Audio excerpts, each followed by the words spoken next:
Mummy, आप हमारे साथ बेंगलोर चलो। पापा थे तो अलग बात थी, अब आप अकेली यहाँ गांव में कैसे रहेंगी? बेटे अनिल ने कहा तो मैं असमंजस में पड़ गई। हार्ट अटैक से हुई इनकी अचानक मौत से मैं अपने आप को लाख कोशिश करने के बाद भी संभाल नहीं पा रही थी। 12 दिन हो जाने से सभी मेहमान चले गए थे। बेटा अनिल और बहू अनीता दोनों ही इंजीनियर हैं। मेरी सहेलियों ने मुझसे कहा कि बेटे बहू के पास रहने नहीं जाना, क्योंकि कमाने वाली बहू को बुजुर्ग सास बिल्कुल अच्छी नहीं लगेगी। उसकी आज़ादी में तुम्हारे जाने से खलल पड़ेगी। वो तुम्हें ताने मार मार कर तुम्हारा जीना हराम कर देगी। वैसे भी भाई साहब ने जीते जी ही पूरी संपत्ति बेटे के नाम कर दी थी। ऐसे में तो पूरी संभावना है कि बेटा बहू यहाँ का मकान बेचकर माल तो सब ले लेंगे और तुम्हें पाई पाई के लिए तरसा देंगे। लेकिन बेटे बहू के साथ जाना मेरी मजबूरी भी थी। 60 की उम्र में अपने घुटनों के दर्द के कारण मैं अपना किराना दुकान चलाने में असमर्थ थी। 12 दिन के कार्यक्रम का पूरा खर्चा बेटे ने ही किया, लेकिन छोटे मोटे खर्चे के लिए बेटे के आगे हाथ फैलाना मुझे ठीक नहीं लगा, और जो थोड़े बहुत पैसे हमने जमा कर रखे थे वे खर्च हो गए। अब हालात ये थे कि मेरे पास 100 रुपये भी नहीं थे। असमंजस में मैं अनिल को कोई जवाब नहीं दे पाई। इतने में अनीता ने कहा, मम्मी जी बताइए कौन कौन सी साड़ियाँ रखनी है, मैं आपकी सूटकेस पैक कर देती हूँ। अनीता के ऐसे कहने पर मैं कुछ नहीं बोल पाई और चुपचाप इन लोगों के साथ बेंगलोर आ गई। अनीता और अनिल दोनों ही मेरा पूरा पूरा ख्याल रखते। सभी साथ में ही खाना खाते। अनीता मेरे पसंद के हिसाब से खाना बना देती। दोनों की यही कोशिश रहती कि मुझे इनकी याद न सताए, मैं खुश रहूं। 8 साल का पौधा चिंटू तो दादी माँ कहकर मेरे आगे पीछे घूमते रहता। मैं कोई भी चीज़ के लिए बोलती तो वो चीज़ मुझे बराबर ला कर दे देते। ये सब देखकर मेरे मन को बहुत शांति मिल रही थी। मैं सोचने लगी कि लोग बेवजह ही आजकल के बच्चों को बदनाम करते हैं कि वे लोग बुजुर्ग माँ बाप की कदर नहीं करते। खासकर यदि बहू कमाने वाली हो तो सास को नौकरानी ही समझने लगती है। अनीता भी तो कमाती है, लेकिन कितने अच्छे से घर और दफ्तर दोनों संभालती है। कभी कोई ताना नहीं। वो तो मुझे ही लगता है कि वो ऑफिस और घर दोनों जगह का काम करके थक जाती होगी, इसलिए मैं ही थोड़ी बहुत काम कर लेती हूँ। लेकिन बेटा बहू दोनों ने कभी भी मुझे किसी काम के लिए नहीं कहा। 1 महीना कैसे बीत गया पता ही नहीं चला। आज सबने बाहर घूमने का कार्यक्रम बनाया।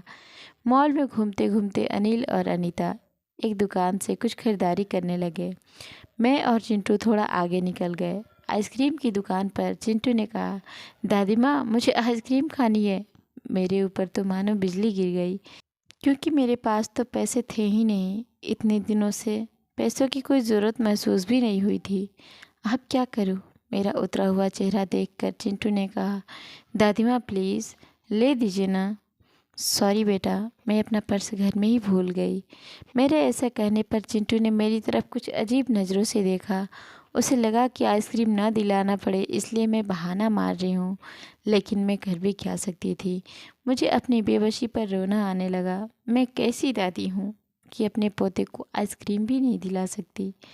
इनके जाने के बाद पहली बार मैं अपने आप को बहुत ही असहाय महसूस कर रही थी।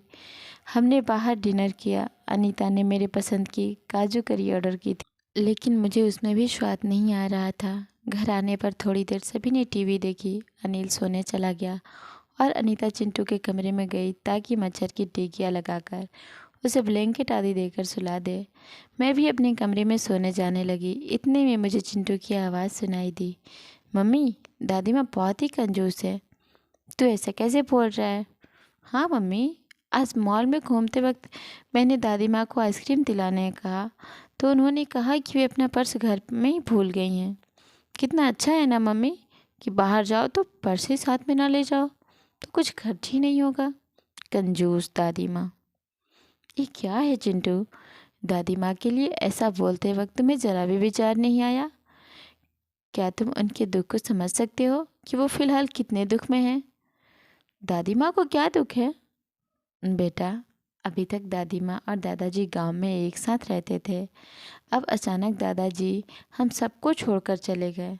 जिस व्यक्ति के साथ हम 24 घंटे रहते हैं, साथ में उठते बैठते हैं, साथ में खाना खाते हैं, अपना दुख सुख शेयर करते हैं, वही व्यक्ति अचानक हमसे बहुत दूर चला जाता है तो कितना दुख होता है, यह भी तुम नहीं समझ सकते। सोचो, अचानक तुम्हारे मम्मी पापा तुमसे बहुत दूर चले जाएं, इतनी दूर कि वे कभी वापस ना आए, तो क्या तुम्हें दुख नहीं होगा?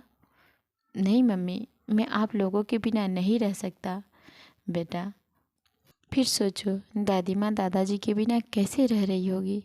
ऐसी स्थिति में यदि वे अपना पर्स घर में भूल गए तो तुमने उन्हें कंजूस तक कह दिया। तुम्हें तुम्हारे प्रति उनका प्यार नहीं दिखा। जब भी तुम्हें स्कूल से आने में 5-10 मिनट की भी देरी हो जाती है तो वो लगातार बालकनी में खड़े होकर तुम्हारा रास्ता देखती रहती हैं। उस दिन उनके घुटने में बहुत दर्द होने के बावजूद तुम्हारे कहने पर उन्होंने तुम्हारी मनपसंद मेथी मटर मलाई बनाई थी। इसलिए बेटा, किसी के लिए कोई भी राय बनाने से पहले उस व्यक्ति के दृष्टिकोण से भी सोचना चाहिए। Sorry mummy. ये वार्तालाप सुनकर मुझे अपनी बहू पर बहुत गर्व हुआ। उसकी जगह यदि मैं होती तो शायद मैं भी अपने बेटे को इतने अच्छे से नहीं समझा पाती।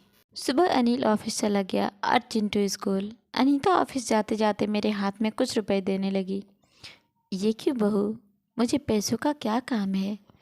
मम्मी जी, इंसान को पैसों का कब काम पड़ जाए कह नहीं सकते। आप मंदिर जाती हैं, कभी दक्षिणा चढ़ा दीजिए, कभी चिंटू को कोई चीज़ के लिए जिद करने पर उसे वो चीज़ लेकर दे दीजिए।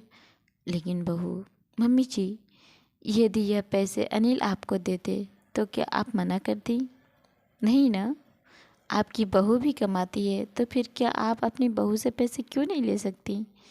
अनीता की बातें सुनकर खुशी के मारे मेरी आंखों में पानी आ गया।